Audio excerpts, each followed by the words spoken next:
Humanity had prepared for first contact for over a century. They trained diplomats in thousands of hypothetical alien psychologies.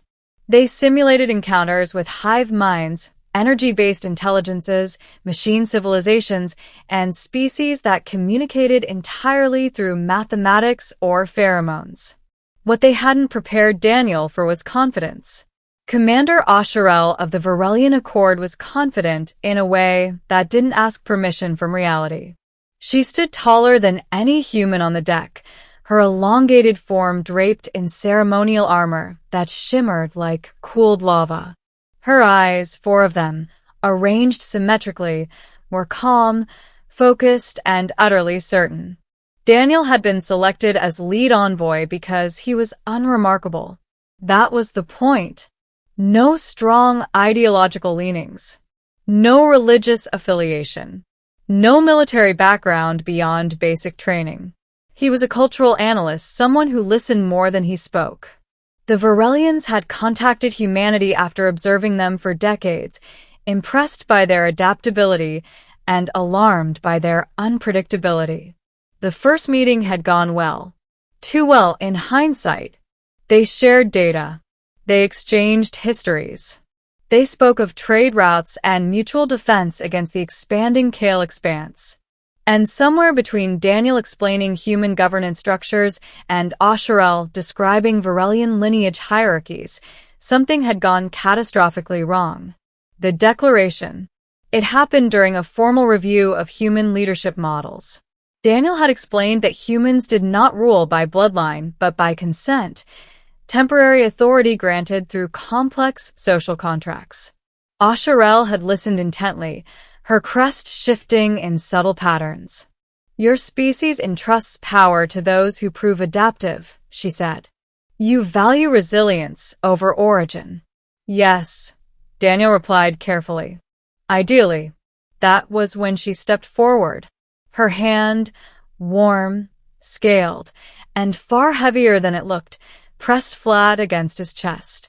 You are adaptive, she declared to the assembled officers. You are calm under uncertainty. You speak truth without dominance displays. Daniel felt every human eye turned toward him. I claim you, Asherel continued. Union will formalize this bond. Our peoples will be aligned. The translator didn't soften the words. Union. Bond. Marriage. Daniel's heart pounded so hard he was sure the Varelians could hear it.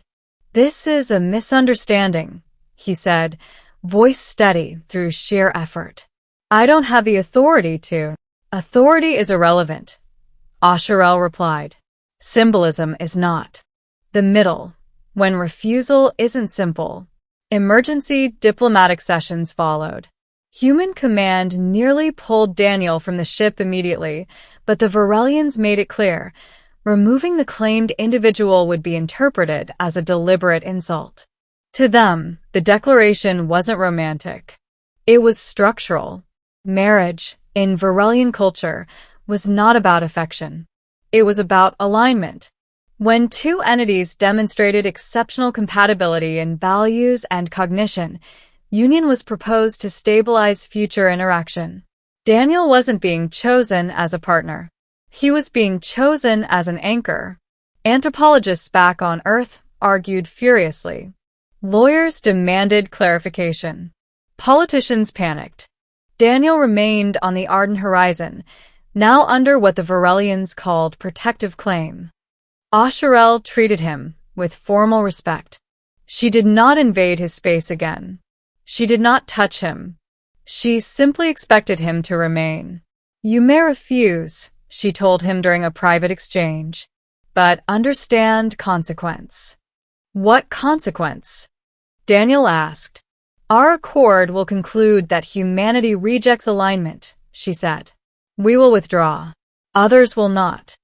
The Kale expanse loomed large in both their strategic models, a civilization that absorbed weaker species through force. Without the Varelians, humanity would stand alone. Daniel began to understand the trap. Not malicious, but absolute. Learning each other's truths. Daniel requested access to Varelian historical records. Asherel approved it immediately. He learned that the Varelians had once fractured into competing houses, nearly destroying themselves through endless negotiation failures. Their solution had been radical. When communication reached an impasse, they bound it. Marriage was their highest diplomatic tool. It forced continuity. It removed abstraction. You could not abandon what was bound to you. Asherel, in turn, studied human history more deeply. Not the curated version. The failures. The wars. The betrayals.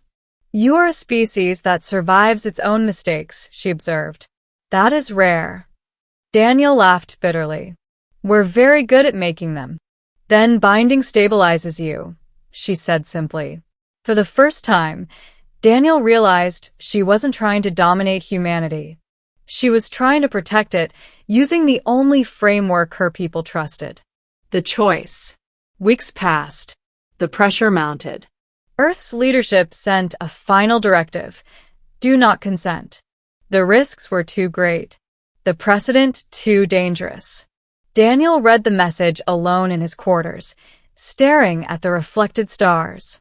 He thought of the Kale expanse, of future humans who might pay the cost of isolation, and of the fact that Asherel had never once lied to him.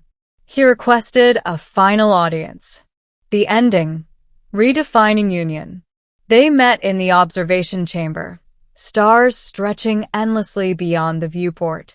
I will not marry you, Daniel said. Asherel's crest dimmed slightly. Not anger, but calculation. Then alignment fails, she replied. Not if we redefine the bond, Daniel said. Human marriage isn't symbolic ownership. It's mutual consent, limited by autonomy. He proposed an alternative. A non-personal union. A living treaty. Daniel would remain as liaison, not bound as a partner, but as a representative embedded within the accord. In exchange, the Varelians would recognize humanity as an aligned civilization without personal claim. Asherel was silent for a long time. This is unprecedented, she said. So was first contact, Daniel replied. Finally, she placed her hand against the glass instead of his chest. You have refused possession, she said. And yet you offer commitment. Yes, Daniel said. On equal terms. Her eyes softened, not emotionally, but philosophically. Then you are not mine, she declared. You are with us. The announcement echoed across both civilizations. History recorded it not as a marriage, but as the first intercivilizational concord of equals. Daniel remained aboard the Ardent Horizon, not as a claimed asset, but as a bridge. And Asherel became known not as the commander who tried to claim a human, but as the one who learned that unity did not require ownership. The galaxy changed because of it. Not through conquest, not through fear, but through the courage to say no and still choose to stand together.